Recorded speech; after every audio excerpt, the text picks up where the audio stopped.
సహోదరులారా, ఎవరైనా మనకి నచ్చిన వాడు బహుమానం ఇస్తే అది చిన్నదైనా ఎంతో భద్రంగా అది రాసుకుంటాం కదండి.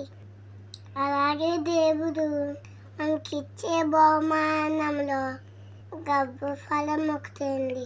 కొంతమంది దేవుడు ప్రేమించి ఇచ్చిన అంత విలువైన బహుమానమును విలువ తెలుసుకోలేక రోడ్ల పైన చెత్త కుప్పల్లో పడుతున్నారండి.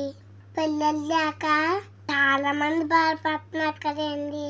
కొంతమంది అయితే పిల్లలు లేని వారి దగ్గరికి వెళ్ళి, మీకు పిల్లలు లేరా, ఇంకా పుట్టలేదా, దేవుడు మీకు అన్యాయం చేసేదేంటో అంటూ వాళ్ళ మనుషులు నెప్పించేలా మాట్లాడతారండి.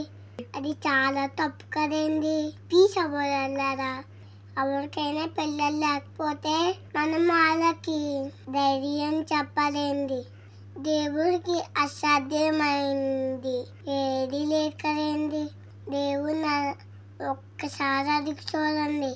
90 సంవత్సరాల వయసులో చాలా గర్భాన్ని తెలిసిన దేవుడు మీ మనల్ని ఖచ్చితంగా వింటారండి.